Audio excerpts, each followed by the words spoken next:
Dans ce nouveau Cement Lab dédié à l'eau. Voilà. Je vous propose qu'on commence. Laure Regnault, directrice de l'École française du béton, va nous accompagner ce matin et prendra en charge la présentation. Voilà. Merci à vous. Bon Cement Lab. Bonjour à toutes et à tous. Très heureuse d'animer donc ce Cement Lab, ce workshop sur le spécial eau. On démarre par une petite présentation donc du Cement Lab. Donc le Cement Lab est un laboratoire d'idées qui a été initié en 2018 par l'industrie cimentière et qui a été rejoint par d'autres partenaires donc que vous voyez là. Il joue un rôle de veille afin d'identifier les startups qui peuvent proposer des solutions pertinentes au monde de la construction pour répondre aux enjeux de la transition numérique, énergétique et du développement durable. Merci. Donc depuis 2018, cet outil a permis de mettre en avant 83 startups qui ont abouti à environ une quinzaine de collaborations avec des industriels de la construction. Donc, le Cement Lab travaille sur l'ensemble de la chaîne de la valeur de la construction. Et donc, on voit, donc là, c'est un peu une mise en avant de toutes les, oui, de tout ce que, de tous les domaines sur lesquels le Cement Lab travaille. Donc aujourd'hui, on parle donc de l'eau. L'eau est une ressource vitale pour l'homme qui commence à devenir rare dans certaines régions du monde et nous devons aujourd'hui donc de la protéger et d'utiliser de manière optimale face aux enjeux climatiques. Donc ce Cement Lab va permettre donc dans un premier temps, on va accueillir monsieur Jérôme Aubry, directeur technique de Sogea Environnement, donc qui est une filiale de Vinci Construction qui travaille qui entretient les équipements, qui conçoit, travaille sur les équipements du cycle de l'eau. Et ensuite, nous écouterons donc les pitchs de 3 startups. Donc, la première, Hydroclimat, avec Arnaud Trac, qui va nous montrer comment son outil peut anticiper le changement climatique. Ensuite, on parlera de végétalisation autonome de la ville avec la startup Vertuo et donc le pitch de Baptiste Laurent, son CEO. Et on terminera avec Water Horizon et Nicolas Botzmann, ingénieur projet, qui nous montrera comment l'eau peut devenir aussi le moteur de nouvelles énergies durables. Donc je vous souhaite à tous un bon Cement Lab et on prendra des questions à la fin de chaque présentation. Donc je passe la parole à monsieur Aubry. Merci. Donc, c'est vous qui déroulez la présentation, je crois, hein. Ouais, Oui, il y a quelqu'un qui la déroule, ouais. très bien. Bien, bonjour à toutes et à tous. Donc, Jérôme Aubry, directeur technique de Sogea Environnement. Hein, merci aussi pour votre invitation. Me concernant, je vais vous présenter nos produits, ouvrages constitués de ciment en partie, ainsi que nos grandes tendances, innovations en la matière. Déjà, très brièvement, comment est-on organisé? Si vous pouvez passer la slide d'après. Voilà, donc ça c'est l'ordre du jour. Donc je vais vous présenter la délégation. Voilà, donc Sogea Environnement est une délégation qui existe depuis début d'année, qui regroupe tous les métiers hydrauliques, hein. Donc principalement autour de l'eau, mais aussi le gaz, les fibres optiques, etc. Dans une seule et même délégation qui s'appelle Sogea Environnement en France. C'est une délégation constituée de 5 régions, comme vous pouvez le voir sur la carte: Île-de-France, Nord-Est, Nord-Ouest, Sud-Est, Sud-Ouest, 70 agences en tout, 3500 collaborateurs et un petit peu plus de 700 millions d'euros de chiffre d'affaires, avec à la tête Monsieur Didier Deschanel, le patron. Slide d'après. Nos, nos métiers suivent, je dirais, suivent une goutte d'eau depuis sa chute d'une pluie jusqu'à son rejet en rivière ou en fleuve, hein. Donc, nos activités commencent par le pompage, hein, dans les nappes ou dans les rivières pour avoir de l'eau. Donc, une usine de production d'eau potable, des canalisations qui acheminent cette eau potable jusqu'aux habitations, et ensuite des ouvrages liés au traitement donc des eaux usées qui sortent de ces canalisations pour les transmettre pour les redonner dans le milieu naturel. Voilà, slide d'après.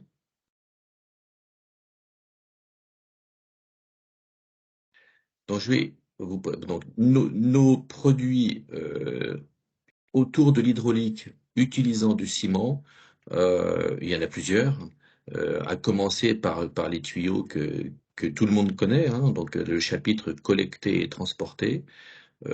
Plutôt les gros tuyaux quand même, il faut le dire, hein, quand les diamètres deviennent importants, c'est là où on retrouve en majorité du béton, du ciment, hein. De même que tout ce qui est les ouvrages de stockage d'eau sont essentiellement là pour le coup constitués de béton et de ciment, à base de ciment, hein.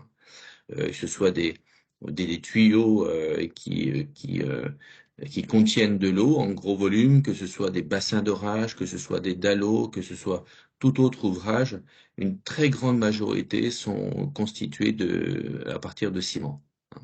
Slide d'après.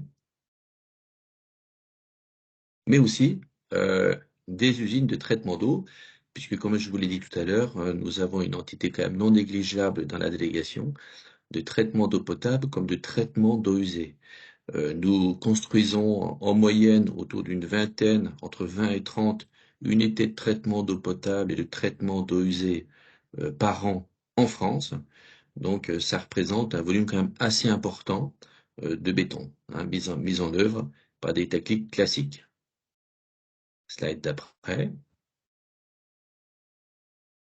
Un des grands enjeux de Vinci qui concerne le béton, mais un des grands enjeux au départ est de décarboner nos process, notre industrie. Donc, nous projetons de réduire nos émissions de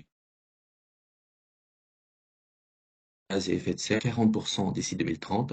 Ça concerne essentiellement la mobilité et les carburants de nos engins sur les chantiers, mais nous projetons aussi de réduire de 20% nos émissions liées au scope 3 d'ici 2030. Et là, cela concerne essentiellement les matériaux et le béton en fait partie et représente une grande partie. Slide d'après. Dans nos métiers de l'hydraulique, le béton dit ultra bas carbone est concerné, hein. Nous avons créé une marque qui s'appelle Exégie, rassemblant plusieurs chercheurs industriels en interne qui fournissent donc du béton ultra bas carbone. Et dans nos métiers de l'hydraulique, nous avons deux éléments essentiels qui commencent à utiliser ce béton ultra bas carbone. Vous avez en haut à gauche des tuyaux de fonçage mis en place par la technologie du microtunnelier qui sont faits avec la marque Exégie, donc ultra bas carbone, où vous voyez apparaître la réduction des émissions enfin de CO2. Donc on arrive à une réduction de 40% sur ce type de béton et sur ce type de tuyaux, hein. De même que le béton projeté, qui est utilisé dans nos métiers, notamment pour réhabiliter des collecteurs, hein, est en cours d'étude pour réduire sensiblement son poids carbone. Alors autant à gauche, on a remplacé une grande partie du clinker par un produit qui s'appelle le laitier, que vous connaissez, autant à droite, nous cherchons à baisser le taux de clinker, donc le ciment en gros, par d'autres technologies. Voilà, c'est donc à droite, le béton projeté est en cours d'étude. Ça est d'après. De même que nous réhabilitons dans le cadre de la fin des concessions des autoroutes, nous sommes amenés à réhabiliter tous les ouvrages hydrauliques qui passent sous les autoroutes, donc des ouvrages importants de 2 à 3 mètres de diamètre, hein, qui se valident avec le temps, dans lesquels nous enfilons des tuyaux béton ou des tuyaux PRV, et nous avons l'obligation, enfin, pour que ça tienne, il faut remplir ce qu'on appelle le vide annulaire entre l'ancienne buse, souvent métallique, de 2 à 3 mètres de diamètre, et le nouveau tuyau que l'on met à l'intérieur. Donc on cherche à mettre en place des coulis ultra bas carbone dans l'espace annulaire. Et ça représente aussi des volumes importants. Slide d'après. Là, nous rentrons dans un chapitre un petit peu différent, mais utilisant aussi du ciment qui, contrairement à ce que peut indiquer le titre, mais qui s'appelle la terre crue. La terre crue, vous en avez entendu parler, ça fait une quinzaine d'années, voire même un petit peu plus, qu'on fabrique des éléments en terre crue, enfin plus exactement des briques en terre crue que l'on met à l'intérieur des bâtiments. Ça marche pas mal. Ce que nous, Vinci, on voudrait faire, c'est fabriquer des éléments pour les TP, hein, pour les VRD, en terre crue, donc à l'extérieur. Et c'est là que la difficulté technique apparaît, puisque la terre crue à l'extérieur doit résister aux conditions climatiques, qui sont la pluie, le gel, dégel, etc. Donc c'est très compliqué. Nous avons une thèse en cours en ce moment qui se termine dans 2 ans. Et donc, il y a plusieurs technologies qui sont en ce moment à l'étude. Une sur la base d'une compression d'un mélange de terre crue, de sédiments et de ciment. Alors là aussi, ce qui est intéressant de noter, c'est qu'on utilise aussi des sédiments dont on ne sait pas quoi en faire. Donc c'est une manière aussi de valoriser les sédiments, hein. Et puis une autre technologie qui n'est plus sous la forme de compactage, mais sous la forme d'un coulage à base de terre crue et de géopolymères, hein. Voilà. Slide d'après. Comme je vous le disais, nous avons une thèse en cours qui se termine dans 2 ans. Nous n'attendons pas la fin de la thèse pour réaliser des démonstrateurs. Nous avons un client interne qui est Vinci Autoroute qui nous aide à mettre en place des éléments tout simples, mais des bordures en terre crue, ça commence par là. Mais c'est en fait pas si simple que ça. Donc première techno, compaction d'un mélange de terre crue, sédiments et ciment, hein, entre 5 et 10 mégapascales. Donc ça fait des moules d'une certaine épaisseur pour des petits éléments qui sont une bordure, comme vous pouvez le voir ici, qui fait 40 cm de long, hein. Vous pouvez imaginer ce que ça peut donner pour fabriquer des glissiers en béton armé, c'est quasiment impossible. Donc ça, nous posons ces bordures en terre crue bientôt dans un centre d'exploitation dans le sud de la France. Et ce que vous voyez en bas à droite, une presse qui sort donc des bordures en terre crue, qui initialement étaient prévues pour sortir des briques en terre crue à l'intérieur des bâtiments, donc on l'a modifié pour sortir des bordures en terre crue. D'ailleurs, à ce sujet, on voit la différence entre un produit laboratoire pour lequel vous mettez un certain temps à comprimer, décomprimer, et un produit industriel où tout ça se fait en quelques secondes. Donc il y a quand même des différences notoires entre les deux.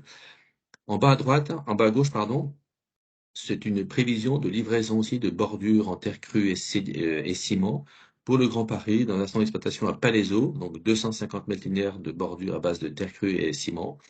Là, on le fera avec la technologie du coulage à base de géopolymère, hein. Slide d'après. Autre solution aussi pour réduire nos émissions de carbone dans nos ouvrages, c'est bien évidemment réduire le poids carbone de nos bétons qui utilisent du ciment, bien sûr, mais c'est aussi de réduire le volume, de réduire la matière. En bas à gauche, donc les stations de traitement d'eau potable ou d'épuration, nous utilisons, celles-ci c'est des stations de traitement d'eau usée, nous utilisons des technologies, une qui s'appelle là, en l'occurrence la filière grasse, qui nous permet de réduire les surfaces au sol, mais aussi les volumes des stations. Vous voyez, donc là c'est un exemple prégnant. Tous ne sont pas comme ça. On passe d'une surface de 459 mètres carrés à 211 mètres carrés, donc 54% d'empreinte au sol en moins, ce qui ne veut pas dire 54% de volume de béton en moins, mais un volume quand même non négligeable en moins. De même qu'à droite, nous cherchons aussi à ne conserver la matière, donc là c'est une poutre en béton armé, nous cherchons à ne conserver la matière que là où passent les efforts. Vous voyez? Donc on a une thèse qui s'est terminée avec le laboratoire, avec le LCP, avec l'école des ponts, pour lesquelles nous sortons donc des poutres en treillis, hein, où nous économisons là pour cette poutre 40% de matière, et que nous allons tester aussi sur un chantier du Grand Paris. Il faut savoir quand même que quand le béton est né en fin 19e, début 20e, à l'époque, toutes les poutres étaient comme ça, c'était des poutres entraillées. On utilisait la matière que là où passaient les efforts, puisqu'à l'époque, c'était la matière qui coûtait très cher. La matière coûtait très peu, la matière coûtait très cher et la main-d'œuvre très peu chère à l'époque. Et petit à petit, ça s'est inversé.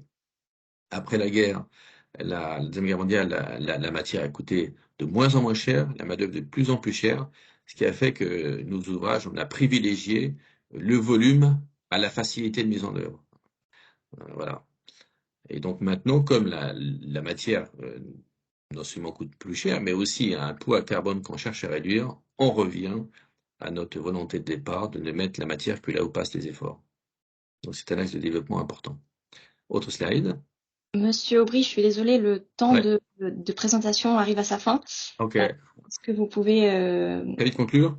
voilà, passer Alors au là, point de là, question. une technologie aussi qui utilise beaucoup de ciment demain, qui utilisera de plus en plus demain, c'est le remplacement des remblais par des matériaux nobles, mis traditionnellement par un mélange de terre et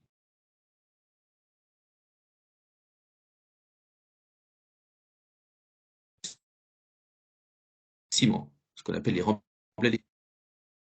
Très vite, hein. Ça passe plus. Bon, Ouais, on vous désolé. entend. Je sais pas si moi je suis toujours. Voilà. Bon, très vite aussi, là, donc des chaussées réservoirs qui captent l'eau, donc à partir d'éléments à base de béton et de sédiments. Voilà. Autre slide. Technologie impression 3D que tout le monde a entendu parler. Dans nos métiers, nous cherchons à faire des regards de visite très designés à l'aide de l'impression 3D avec notre partenaire Xtree. Et enfin, je crois il ne reste plus qu'une dernière slide. Voilà. Nouveaux enjeux maintenant, îlots de chaleur urbains, donc des produits qui sortent sur le marché pour lutter contre les îlots de chaleur urbains. Là, vous voyez un arbre vaporisateur qui est relativement petit et pas fait en béton, mais vous pouvez imaginer que cette même arbre-là, avec une auréole de 7 mètres de diamètre au-dessus, et c'est leur volonté de sortir ce genre d'ouvrage, sera fait demain en impression 3D béton. Voilà. Et enfin, Sogea Environnement, second constructeur français dans le domaine de l'eau. On sent quand même une activité très forte, de plus en plus prégnante en ce moment autour des activités de l'eau, notamment du fait de l'actualité, hein, de la rareté de la ressource en eau. Donc, beaucoup de réflexions sur des interconnexions de bassins par des tuyaux, sur des nouvelles stations de pompage d'eau, sur voilà, le métier est en forte progression autour de l'eau. Voilà ce que je voulais vous dire un peu. Est-ce qu'il y a des questions sur la présentation de Monsieur Aubry? Moi, j'en ai une, Monsieur Aubry. Est-ce Ouais. que quand vous parlez de terre crue dans les bordures, enfin les mélanges terre crue ciment, vous arrivez à réduire de combien pourcentage de ciment aujourd'hui? Je ne saurais pas vous dire exactement, on est en cours d'étude. Ouais. Ok, très bien. Eh bien, on va passer à la. Merci, Monsieur Aubry. On va passer à la présentation de Hydroclimat et de Monsieur Trac, associé en charge de la stratégie du développement commercial. Je vous laisse la parole, Monsieur Trac. Bonjour à tous. Écoutez, je suis ravi d'être avec vous ce matin. On va être une continuité un peu des sujets qui ont été évoqués par Monsieur Aubry à l'instant sur certains éléments qu'on traite aujourd'hui chez Hydroclimat. Alors d'abord, pour vous donner un élément de contexte, même s'il y a des informations dans la slide que vous allez voir, que vous connaissez sans doute, donc si on passe à la slide suivante, le contexte dans lequel on se trouve et dans lequel se trouvent nos clients, c'est assez simple, hein. 70% des activités humaines sont météo-sensibles. Donc, par définition, elles sont climato-sensibles. Elles le sont sur des paramètres qui sont différents selon les activités des uns et des autres, à des échelles spatiales, elles aussi différentes, et sur des projections dans le temps différentes. Mais elles le sont toutes plus ou moins. On considère aujourd'hui que la crise de l'eau figure parmi le top 5 des risques mondiaux en termes d'impact, que aujourd'hui 2500 milliards d'actifs physiques sont déjà menacés par le changement climatique, et que le coût des dommages annuels liés au changement climatique est de l'ordre de 1700 milliards de dollars par an.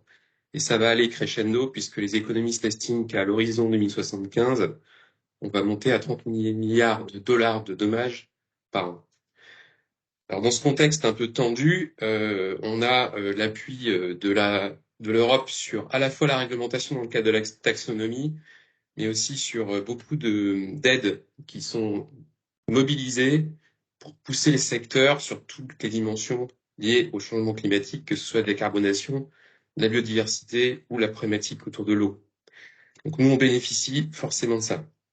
Alors dans ce contexte-là, le besoin auquel on veut répondre pour nos clients est assez simple, hein. c'est les aider à mieux comprendre et anticiper le changement climatique. Alors si on passe à la slide suivante, comment est-ce que nous, on essaie de répondre à cette problématique-là? On y répond avec 3 offres de services aujourd'hui, avec des projections climatiques et hydrologiques. Alors dans l'équipe, on a 2 hydrauliciens et 2 hydrologues. Donc on a une forte compétence sur la partie eau en contexte de changement climatique. Directement lié à ces projections qu'on fournit à nos clients, il y a toute la partie analyse de risque climatique et diagnostic de vulnérabilité. Je donnerai un exemple de diagnostic de vulnérabilité juste après. Et petite spécificité, on travaille sur des prévisions hydrologiques court terme avec un focus sur un élément particulier qui va être tout ce qui est emprise d'inondation en termes de hauteur d'eau, que ce soit sur un bassin versant ou des zones délimitées. Alors, nos avantages technologiques pour proposer ces offres-là, tous les modèles avec lesquels on travaille aujourd'hui sont des modèles propriétaires qu'on a développés chez nous et on les renforce au quotidien au travers de multiples partenariats qu'on a à l'extérieur avec des labos ou des universités. On a un postdoc et 3 thèses qui sont en cours avec l'UMR Espace au CNRS, avec le CNES et avec l'Université Côte d'Azur. Alors si on passe à la slide suivante, un exemple d'analyse de vulnérabilité de bâtiments face au changement climatique qu'on a mené justement pour une filiale de Vinci, puisqu'on travaille historiquement, nous, avec Sixsense, sur un parc immobilier en France et en Australie, avec un objectif de répondre à l'enjeu à l'horizon 2050, et sur un seul scénario, qui est le scénario malheureusement sur lequel on est engagé, qui est le pire scénario, qui est le RCP 8.5. Et on a co-construit avec notre client cette matrice de vulnérabilité sur à la fois la partie composant superstructure, infrastructure et toiture, sur les aléas tendanciels et les aléas extrêmes pour qu'ils voient exactement élément par élément sur quoi les parcs étaient en niveau d'une vulnérabilité forte ou justement pas forcément d'enjeu. Ce qui permet derrière de prendre des décisions plus éclairées sur la façon de gérer dans le temps ces actifs-là. Alors si on passe à la slide suivante, nous, notre positionnement sur le marché, il est assez simple. C'est de proposer de la donnée changement climatique à haute valeur ajoutée. Alors, nos cibles, aujourd'hui, il y en a 4 principales. C'est tous les acteurs de l'infrastructure et de l'ingénierie, les acteurs de la finance et de la réassurance, les bureaux d'études et les acteurs de la gestion de l'eau. On a aujourd'hui déjà des clients dans ces 4 domaines d'activité-là. J'ai cité une filiale de Vinci tout à l'heure. On travaille aussi avec Bouygues Construction. On a sur la partie finance et réassurance des partenariats avec Adactis, Neymer et des échanges fournis avec AXA Climate. Sur la partie bureau d'études, c'est plutôt sur l'adaptation et atténuation avec des acteurs comme Auxilia ou Agérop. Et sur la partie eau, on a beaucoup de travaux avec la Société du Canal de Provence. Aujourd'hui, les bénéfices qu'on propose à nos clients, c'est de fournir des données qui sont sur mesure parce que leurs problématiques sont variées en fonction des secteurs d'activité. Les préoccupations ne sont pas les mêmes. Et on retraite des données sur toutes les valeurs extrêmes, notamment sur tout ce qui est risque d'inondation ou température, parce que les modèles en natif, malheureusement, appréhendent assez mal les valeurs extrêmes. Donc on a un actuaire, nous, chez nous, qui travaille sur ces problématiques. Et on fait de la descente d'échelle spatiale avec beaucoup de calibration jusqu'à une échelle d'1 kilomètre. Ce qui veut dire qu'on peut descendre même jusqu'à un bâtiment et une infrastructure. Nos concurrents, il y en a déjà plusieurs sur le marché aujourd'hui qu'on a déjà identifiés comme Climate Data Factory au risque Weathertech. Et les avantages qu'on propose, nous, par rapport à ces acteurs-là, c'est qu'on customise par rapport aux besoins de nos clients les données qu'on fournit avec la juste échelle spatiale, la juste cible temporelle et un conseil sur les indicateurs qui sont pertinents. Parce qu'il y en a à foison de ces indicateurs. Et les contextes d'usage, parce que c'est de l'usage interne, ou ça peut être de l'usage dans le contexte d'études ou de production de services ad hoc. Alors, si on passe à la slide suivante. À date, notre business model, c'est un business model de type DaaS. On fournit de la donnée enrichie via des ventes directes sur les acteurs que j'ai cités tout à l'heure en B2B ou en indirect, puisque ces acteurs-là travaillent avec, par exemple, des collectivités territoriales. On a un réseau de partenaires qui est déjà actif. Je ne reviendrai pas sur les acteurs que j'ai cités déjà tout à l'heure. Et on vise de fournir de données par API au travers d'une plateforme à un horizon de 2 ans. Donc de basculer progressivement vers un modèle d'activité plateforme as a service, ce qui nous est demandé par des acteurs que je viens de citer. Alors si on passe à la slide suivante, Hydroclimat a généré un chiffre d'affaires de 180 000 € en 2022. On a déjà signé l'équivalent en termes de chiffre d'affaires à date. On projette d'être approximativement à 400 000 € à la fin de l'année et on va faire la bascule vers un modèle pass en 2024 pour atteindre le million d'euros à horizon 2 ans. En tout cas, c'est ce qu'on vise. Alors, si on passe à la slide suivante. Aujourd'hui, le projet est porté par 3 associés avec des profils différents. Magali et Adrien, qui sont les 2 cofondateurs, sont tous les 2 docteurs en géosciences de l'environnement. L'un avec une compétence en hydraulique, l'autre avec une compétence en hydrologie. Et moi-même, j'ai un passé en grand groupe chez Michelin et chez Casino et j'ai cofondé plusieurs startups dans des domaines variés, la dernière en date étant sur la météorologie, qui est directement liée finalement au changement climatique. Voilà, je pense qu'on peut passer à la dernière slide. Donc, je pense que l'intérêt pour le SFIC, au-delà du fait qu'Hydroclimat, c'est une entreprise deep tech et green tech qui est agréée Crédit Impôt Recherche, ce qui peut être intéressant dans le cadre de certains services et études prospectives.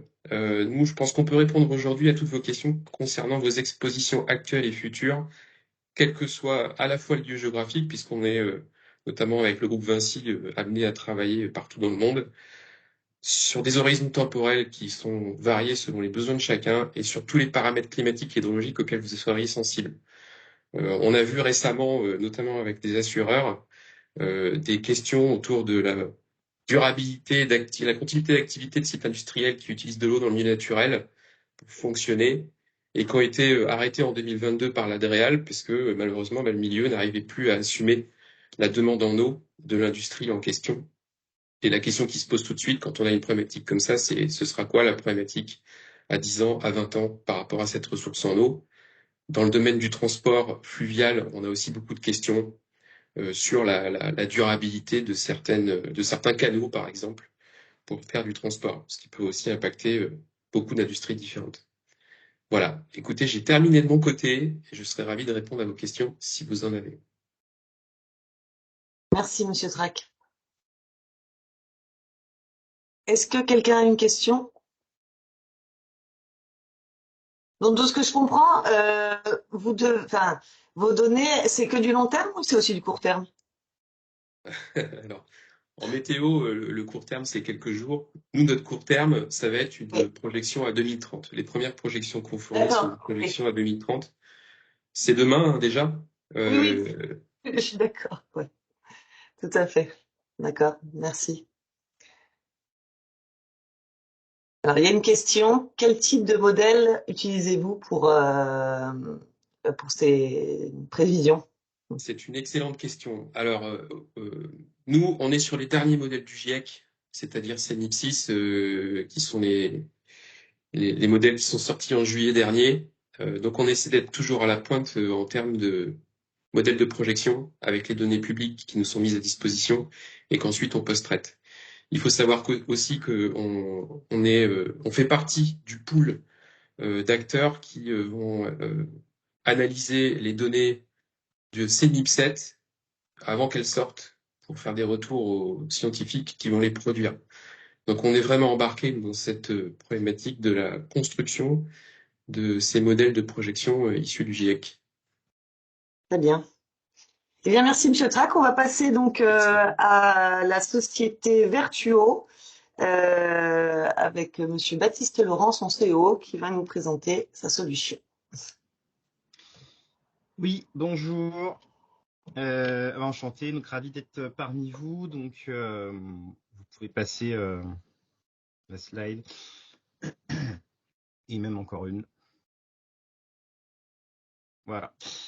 Donc un peu dans la continuité du constat de Monsieur Trac, donc juste avant Hydroclimat. Voilà, nous on adresse 2 enjeux urbains par rapport au changement climatique. Le premier, c'est la pluie qui change. Vous avez tous pu le constater.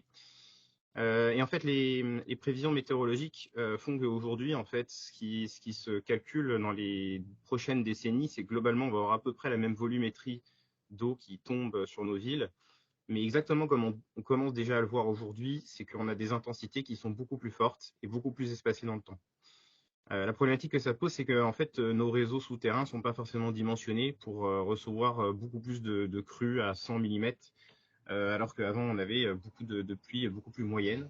Donc ça c'est le premier enjeu. Et puis le deuxième enjeu qu'on adresse, c'est forcément les îlots de chaleur en ville, l'inertie des matériaux qui font que l'augmentation de température est beaucoup plus importante dans la ville par rapport aux campagnes environnantes.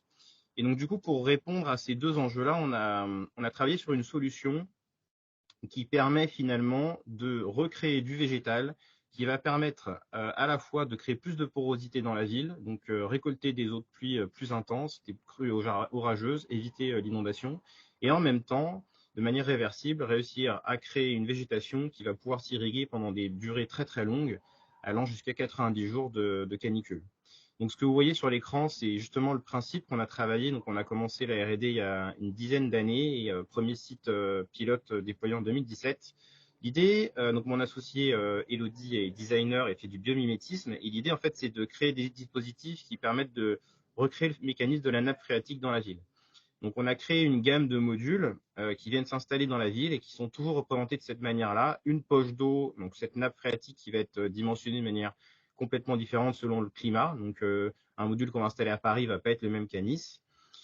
Une paroi poreuse en pointillé blanc qui va faire office de filtration et qui va réussir à éliminer jusqu'à 99% des hydrocarbures. Et puis ensuite, un substrat spécifique qui a une bonne conductivité, une bonne porosité pour permettre de faire de la remontée capillaire de manière la plus efficace possible, sans qu'il y ait de pompe, sans qu'il y ait de mèche, sans qu'il y ait de mécanismes complexes à entretenir. Et enfin, ce qu'on attend de plus, c'est une végétation au final. Donc, slide suivante. Vous pouvez voir du coup différents exemples. Voilà, l'idée pour nous, c'est cette technologie donc qu'on a brevetée est déployée dans différentes enveloppes. Donc aussi bien dans des formes de mobilier, donc comme on voit sur la première diagonale rouge et grise, qu'on va plutôt installer sur des places, sur des cours d'école, puisque ce sont des solutions qui sont plus légères, qui vont venir se raccorder par exemple à des gouttières ou des petites toitures. Et puis ensuite d'autres solutions dans l'autre diagonale, qui sont des solutions enterrées, qui permettent du coup de recréer des espaces végétalisés dans la ville, sur toutes les routes qui progressivement se réhabilitent, se rénovent, et donc de créer une sorte de nappe phréatique artificielle dans tous les endroits où on ne peut pas justement infiltrer de manière naturelle parce que le sol est encombré. Donc, slide suivante. Les différents avantages qu'on arrive à porter aujourd'hui, sur lesquels vraiment on arrive à se différencier. Le premier, slide suivante, c'est l'autonomie en irrigation.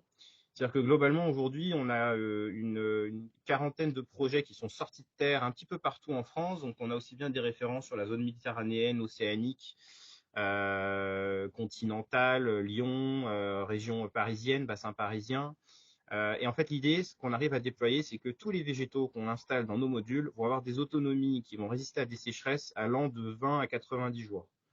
Donc, c'est-à-dire que globalement, on arrive aujourd'hui sur nos installations à être complètement indépendant de toute ressource en eau. Il n'y a pas besoin de complément d'arrosage, uniquement par la récupération des eaux pluviales. Ça, c'est le premier élément clé. Le deuxième élément clé, donc sur la slide suivante, c'est que finalement, à partir du moment où on a une solution qui est résiliente en eau, on se rend compte qu'on arrive à générer énormément d'économies derrière pour les exploitants. Aujourd'hui, c'est environ 80% d'économies en moyenne. Et ça, c'est dû à quoi? C'est dû, déjà, premièrement, comme il n'y a pas d'arrosage, il n'y a pas de système complexe d'arrosage, donc il n'y a pas de pompage, il n'y a pas de raccordement à l'eau potable en sous-sol, il n'y a pas d'automate. Et puis derrière, on arrive à maintenir un substrat qui est finalement frais toute l'année, y compris pendant les périodes sèches. Et donc, la conséquence, forcément, c'est que les plantes souffrent beaucoup moins. Donc, on a beaucoup moins de rotation de plantes, beaucoup moins de déchets. Les plantes se développent de manière beaucoup plus importante, c'est beaucoup plus dense. Et au final, en fait, c'est une rationalisation des tournées de jardiniers, puisque, y compris pendant des périodes très caniculaires, on a juste besoin d'avoir un passage tous les mois, tous les 2 mois au maximum, pour vraiment vérifier que tout fonctionne bien. Et en fait, c'est très léger en fait en termes de coût. Troisième avantage sur la slide suivante, c'est un enjeu qui n'est pas des moindres, c'est les îlots de chaleur. Aujourd'hui, ce qu'on arrive à démontrer, donc on fait des campagnes de mesure de thermographie sur toutes les installations qu'on déploie. Alors, bien évidemment, on est beaucoup plus frais que n'importe quel revêtement minéral, ça c'est évident, mais ce qui est intéressant, c'est qu'on arrive à déployer en moyenne 7 degrés de rafraîchissement par rapport à des zones plantées classiques en ville. Et donc ça, on arrive à le prouver de manière régulière, et que ce soit différents climats, puisque comme je disais tout à l'heure, on a par exemple un projet qui est à Nice, un à Aix-en-Provence. Et en fait, cette différence de température est due à 2 facteurs. Premièrement, notre nappe phréatique qui est bien dimensionnée selon le climat, qui permet du coup de maintenir le sol frais. Et puis deuxièmement, un couvert végétal qui est dense. Vous voyez aujourd'hui, quand vous vous promenez en ville, c'est très difficile d'avoir un couvert végétal au sol comme vous l'auriez de manière naturelle dans les sous-bois. Et en fait, ça, c'est ce qu'on arrive aujourd'hui à redévelopper. Et du coup, c'est ce qui est le plus performant possible en termes d'évapotranspiration, de rafraîchissement. Slide suivante. L'élément important, c'est que on a des solutions modulaires un peu comme des Lego à l'échelle de la ville. Et c'est la vision, c'est-à-dire que du coup, l'idée, c'est d'offrir à n'importe quelle ville, quels que soient ses moyens, ses compétences, une solution de digitalisation clé en main qui permette de se déployer partout sans abîmer les infrastructures existantes, les réseaux. Donc, on a des solutions qui arrivent à se déployer sur, par exemple, des zones avec des réseaux, des constructions fragiles, des dalles, comme là, ici, quand on est sur le parvis de la Défense. Qui arrive aussi à être réversible, donc pour permettre de végétaliser d'une manière assez rapide si par exemple on veut faire un événement ou autre. Et le dernier élément sur la slide suivante, c'est qu'on travaille énormément sur la végétation. Donc nous dans l'équipe, on a une chercheuse en botanique qui travaille sur des palettes végétales et en fait on travaille ces palettes selon deux axes. Le premier, c'est bien sûr comment redévelopper un équilibre entre l'homme et la biodiversité dans les villes. Donc on travaille sur des essences qui vont être nectarifères et mellifères. Et puis le deuxième élément qui n'est pas négligeable, c'est l'évapotranspiration. Donc c'est réussir à déployer des espèces végétales dans la ville qui sont performantes en rafraîchissement. Et donc ils vont arriver à avoir cette capacité à pomper l'eau disponible dans le sol pour rafraîchir de manière la plus performante possible les quartiers urbains. Slide suivante. Slide suivante encore. Donc l'idée en fait pour nous, à chaque fois qu'on fait un aménagement, c'est que donc nous du coup dans l'équipe on a des hydrauliciens, botanistes et spécialistes des matériaux, parce que du coup comme vous avez vu avant on a des solutions qui vont être aussi bien en béton qu'en acier. Et l'idée c'est à chaque fois de réussir rue par rue, ville par ville, place par place, à calculer une autonomie en irrigation pour réussir à dire à la ville voilà, vous avez les moyens aujourd'hui de végétaliser de manière la plus ambitieuse possible votre territoire. Sans alourdir vos charges de fonctionnement et en maîtrisant le plus possible les rotations de passage et de jardinage. Slide suivante. Et donc, du coup, nos solutions, ce à quoi elles ressemblent, je terminerai par ça. Voilà. Aujourd'hui, on a des solutions aussi bien axées vraiment voirie, donc comme on voit sur la droite, qui vont recréer des bandes végétales, des haies, qui vont segmenter les arbres dans les rues, qui vont récupérer les eaux de ruissellement à la surface sur une route. Ou alors orienté plutôt sur des places ou même sur des cours internes comme on voit sur la gauche. Donc on fait pas mal de cours d'école ou de bâtiments privés. Donc l'idée étant de toujours venir créer une sorte d'aqueduc végétalisé dans les projets, donc venir recréer un cycle de l'eau là où naturellement il ne peut plus exister. Voilà, slide suivante. Vous avez mes contacts et puis voilà, je vous remercie et disponible pour les questions. Merci, Monsieur Laurent. Alors moi j'en ai une. Votre système, on pourrait imaginer faire de la végétalisation verticale avec votre système ou pas? Alors nous, on fait de la végétation verticale en orientant le choix des plantes, c'est-à-dire que nos solutions vont toujours s'installer sur une surface horizontale. Ouais, parce qu'il faut, ouais. Voilà. Mais par contre, on va avoir des Ça peut lianes, des monter, grimpants. c'est-à-dire que c'est ça? Exactement. Ok. Ouais. Avec des grimpants, on arrive à monter à 10-15 mètres en pleine maturité. Mais par contre, on va pas avoir une solution qui va être suffisamment légère pour être construite en façade. Voilà. Ouais. D'accord. Très bien. Et oui, est-ce qu'il y a des contraintes pour installer votre solution dans les villes? Non, en fait, c'est finalement ce qui est simple, c'est qu'on a des modules qui existent avec des profondeurs et des gabarits différents, ce qui permet y compris de les installer dans des zones où on a des réseaux, puisqu'on a des modules qui vont avoir par exemple 40 cm de profondeur, donc qui peuvent passer sur des zones critiques. Donc en fait, la seule contrainte finalement, c'est d'avoir une surface minérale sur laquelle l'eau ruisselle et sur laquelle on peut se plugger. Parce que bien sûr, nous, il faut qu'on ait un bassin versant, donc il faut qu'on puisse connecter notre nappe phréatique à un bassin versant. Très bien. Je vous remercie. On a une nouvelle question, Laure. Oui, pardon. Disposez-vous d'un modèle qui permette d'aller jusqu'à la configuration des espaces?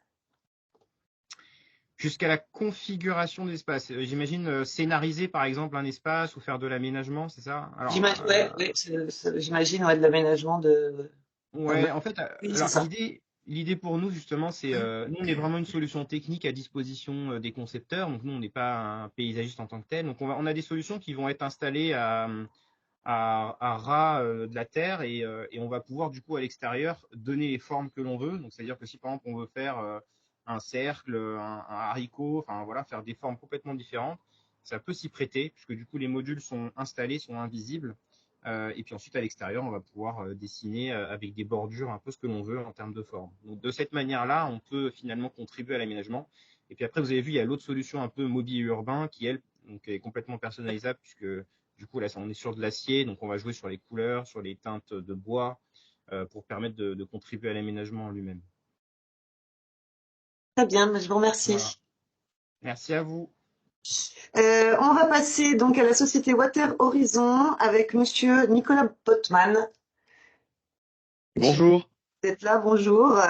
Je vous laisse la parole. merci beaucoup, merci à tous pour vos présentations très intéressantes. Du coup, moi, c'est Nicolas Botman, je suis ingénieur projet chez Watt Horizon et je vais vous présenter du coup le projet global de Watt Horizon et le lien aussi avec l'eau qui n'est pas forcément évident à premier abord. Donc, Watt Horizon, c'est une startup qui a maintenant 5 ans d'existence. On est une vingtaine de personnes et nous développons une nouvelle solution de stockage de la chaleur. Donc, au-delà de développer une nouvelle solution de distribution d'énergie qui est totalement renouvelable, nous, notre vision, c'est vraiment de développer une solution qui est compétitive par rapport à l'existant. Donc, slide suivant, s'il vous plaît. Donc voilà, Watt Horizon est né d'un constat qui est assez accablant. Je pense que vous savez tous à peu près ce que c'est. C'est la quantité de chaleur fatale aujourd'hui est abondante. Aujourd'hui, voilà, on a un chiffre qui est 100 réacteurs nucléaires, donc ce qui représente en fait la quantité de chaleur fatale émise par an. Donc la chaleur fatale, c'est quoi? C'est toutes les chaleurs perdues, qui sont créés par les process industriels ou non industriels et qui sont totalement rejetés dans l'air aujourd'hui et non utilisés. Donc nous, à Horizon, en fait, on a décidé de développer une solution qui permet de transformer cette chaleur totalement perdue en un intrant précieux. Euh, voilà pour une utilisation ultérieure. Slide suivant, s'il vous plaît. Donc, on a développé la toute première batterie thermique mobile. Donc voilà, aujourd'hui, c'est ce qu'on développe. Le principe de cette technologie, c'est de récupérer justement ces chaleurs perdues, cette chaleur fatale, de la stocker dans notre batterie. Une fois que notre batterie est totalement pleine, on va venir la déplacer pour aller la placer sur un site qui est distant et distribuer en fait l'énergie qui a été emmagasinée sous forme d'énergie renouvelable. Donc, en fait, on va créer une économie circulaire autour des chaleurs perdues industrielles. L'avantage de cette technologie, c'est de pouvoir, à partir d'une chaleur perdue, donc distribuer à un autre endroit de la chaleur, du froid ou les deux en même temps. Et comment c'est possible? En fait, cette batterie, elle marche sous un principe de thermochimie. Donc la thermochimie, si vous voulez, c'est un mélange de deux composants. Lorsqu'on capte la chaleur, ces deux composants A et B vont se séparer. Lorsqu'ils sont totalement dissociés, c'est à cet état-là qu'on est à l'état de stockage. Et tant qu'en fait on n'aura pas de remélange, on n'aura pas de perte énergétique. Donc on peut stocker si on veut ce potentiel en fait sur le long terme, sur plusieurs années, on n'aura pas de perte énergétique. Lorsqu'on voudra du coup recréer de l'énergie en chaleur et en froid, on remettra en fait en exergue ces deux composants qui vont réaliser des réactions thermochimiques pour créer la chaleur et le froid. Euh, donc voilà ce qu'on fait aujourd'hui et l'objectif donc final, c'est quand même de remplacer tous les moyens de production carbonés de chaleur et de froid, tels que des chaudières à gaz ou des froids frigorifiques qui utilisent voilà, notamment des flux frigorigènes qui sont néfastes pour l'environnement. La slide suivante, s'il vous plaît. Donc notre première cible commerciale pour Watt Horizon, ça va être le marché du froid, parce qu'aujourd'hui ce marché est en très forte croissance. On annonce qu'en 2050 le marché du froid dépassera le marché du chaud et les besoins dépasseront les besoins de chaud. Économiquement parlant, c'est très intéressant pour Watt Horizon parce que le prix du froid aujourd'hui est 2 fois, voire 3 fois supérieur au prix de la chaleur. Donc, on apporte une valeur ajoutée très importante là-dessus. Et aujourd'hui, en fait, les moyens de production de froid sont assez difficilement décarbonés et on n'en trouve pas beaucoup. Donc, Watt Horizon aujourd'hui apporte une réelle solution de distribution de froid à partir d'une énergie totalement perdue à un coût qui est compétitif par rapport à ce qu'on pourrait produire aujourd'hui comme froid avec des technologies traditionnelles. Donc l'objectif, c'est vraiment d'avoir une sobriété énergétique sur la production de froid pour différentes applications que je vais vous présenter suite à ces slides. Donc voilà, Watt Horizon, on s'entoure de plusieurs acteurs, hein. Vous l'avez compris, de producteurs de chaleur fatale, donc ça va être tous les acteurs qui ont de la chaleur fatale pour concernant les cimenteries, l'agroalimentaire, les papeteries, voilà, tous les process industriels et non industriels. Et Watt Horizon, nous, on va se cibler sur les températures de chaleur fatale entre 100 et 200 degrés. Côté des consommateurs, on est capable de faire du chaud et du froid, comme vous l'avez compris.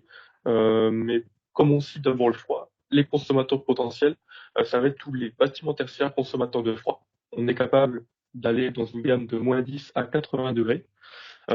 Et pour le froid, donc ça va être les entrepôts frigorifiques, les process industriels, les data centers, les centres commerciaux et tous les consommateurs qui ont des besoins de froid, qui vont jusqu'à moins 10 degrés. Donc aujourd'hui, juste pour avoir une image, la consommation électrique pour la production de froid représente 15% de la consommation électrique mondiale. Donc c'est énorme. Pour avoir une visualisation du marché potentiel de Watt Horizon. Slide suivante, s'il vous plaît.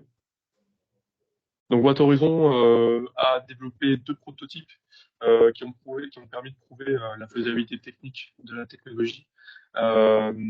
Grâce à cette démonstration des prototypes, Watt Horizon a réalisé une levée de fonds de 5 millions d'euros qui s'en est suivi de rebonds avec des prêts et des subventions qui vont jusqu'à 12 millions d'euros, qui a permis de faire une vague de recrutement pour réaliser le scale-up industriel de la technologie. En 2022, on est passé donc d'un prototype de 10 kW à une unité industrielle de 1 MW. Aujourd'hui, cette unité industrielle est en phase d'assemblage et l'objectif, c'est une fois qu'elle sera totalement opérationnelle, de réaliser la démonstration commerciale avec cette unité industrielle sur un premier site qui est le site à La Rochelle, dont je vais vous parler juste après. Donc une fois qu'on aura réalisé cette démonstration commerciale, l'objectif c'est pour les années d'après de réaliser une commercialisation plus en masse avec la construction d'une usine et avec la production du cran en série des batteries Watt Horizon. Donc c'est la suivante. Donc voilà, je termine sur cela. Un petit mot, je pense qu'il manquait le slide, mais un petit mot sur la démonstration de la technologie à La Rochelle. L'objectif, et ce qu'on va faire en fin 2024, c'est de récupérer la chaleur perdue d'un incinérateur de déchets. Qui produit des quantités de chaleur phénoménales. Et aujourd'hui, même s'il y a des réseaux de chaleur qui sont connectés, tout n'est pas valorisé. Donc Watt Horizon a le potentiel de valoriser une grande partie de cette chaleur. Pour la démonstration, on va valoriser 1 MW. Donc on va récupérer cette chaleur jusqu'à 1 MW.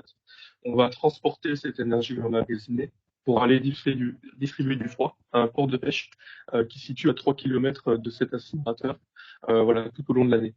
Donc l'objectif, c'est qu'on va aller distribuer du froid renouvelable pour refroidir les locaux des marailleurs à 6 degrés tout au long de l'année. Donc voilà, ce projet va se réaliser fin 2024 pour réaliser cette démonstration commerciale. Donc voilà, j'ai fini pour moi. Merci pour votre attention. Et si vous avez des questions, n'hésitez pas à me les poser. Merci. Quelqu'un a une question? Je crois que vous étiez très clair, donc. Moi, on pourrait imaginer aujourd'hui dans les cimenteries récupérer la chaleur fatale et après refroidir au sein de la cimenterie aussi. Tout à fait. On a une technologie qui est mobile, mais néanmoins, il a tout à fait des possibilités d'avoir un système qui est fixe. Parce qu'effectivement, les cimenteries aujourd'hui ont des besoins sur de la valorisation. Et, euh, et nous, on se situe sur cette gamme de température entre 100 et 200 degrés qui peut être intéressante. Euh, et oui, on peut faire de la valorisation sur site. Tout à fait. Et au niveau du stockage, vous stockez comment? Et c'est un stockage justement thermochimique. Donc, si vous voulez, comme je l'avais un petit peu expliqué au départ. On séparait les constituants et après, ça devient de l'inerte et on le met dans un cycle. Et en fait, l'idée, c'est un camion en fait. Hein, c'est un camion qui vient, qui transporte en fait ce stockage mobile. Dans ce camion justement, on a ces différents fluides qui sont à l'état de stockage justement et à l'état de séparation. Et c'est quand on arrive sur des sites que on va faire recirculer. Voilà, on va faire recirculer en fait les différents fluides. Et ça va créer les réactions exothermiques et endothermiques pour créer le froid et le chaud. Et c'est pas du stockage long terme, quoi. C'est du stockage, pardon, long terme? C'est pas du stockage long terme. Ah ben, on peut faire ce stockage sur le long terme, on peut le faire aussi. C'est juste que pour avoir un business model intéressant, nous, notre objectif, c'est d'aller se placer en tant que fournisseur d'énergie. Donc, on va aller en fait vendre le froid et le chaud au consommateur final. En fait, votre horizon fonctionne en mode projet. L'idée, c'est pas de vendre un équipement du tout, c'est de vendre une globalité de projet. En fait, on va fournir un service qui va partir de la définition du besoin du projet jusqu'à la mise d'exploitation des batteries. Donc en fait, le fait de se placer dans ce modèle-là, ça évite en fait au producteur de chaleur ou au consommateur d'investir dans un équipement, mais uniquement le consommateur va acheter son froid en fait. Comme si il achète de l'électricité pour l'éclairage, pour le besoin de froid, il va acheter son froid. C'est ce qu'on appelle le modèle de cooling as a service. C'est là-dessus que Watt Horizon se base pour le business model. Et voilà comment on fonctionne. Je vous remercie. Alors, je remercie l'ensemble. On a fini donc ce workshop. Je remercie l'ensemble des intervenants pour leur présentation très intéressante. Et donc, juste pour vous rappeler les prochaines sessions du Cement Lab, la prochaine, ça sera lors du Congrès français de génie civil, donc à l'ENS de Saclay, donc du 23 au 25 mai. Donc, j'imagine qu'il va y avoir une session au milieu Cement Lab. Alors, pour être plus complexe, ça, c'est pas une session. Il y a 5 startups qui sont invitées sur place et il y a 5 interventions dans le cadre des différentes conférences et thématiques du congrès de l'ENS. Du congrès de la FGC, pardon. Merci Damien. Et donc après on se revient, il y aura un webinaire, donc on repart sur les webinaires en juin avec les îlots de chaleur et la résilience climatique. Donc c'est pas loin du sujet eau. Et en octobre, l'économie circulaire du béton. Et en novembre, les rencontres donc ça sera en présentiel, donc en novembre à la station F. Donc là, ça sera autour du Cement Lab. Donc c'est les rencontres de la filière autour du Cement Lab. Il n'y a pas de date, mais date à venir, c'est ça. C'est ça. Merci Laure et merci à tous pour vos présences et pour vos différentes interventions. Bonne journée à tous. Voilà. Bonne journée. Merci à vous. Au revoir. Merci beaucoup, bonne journée.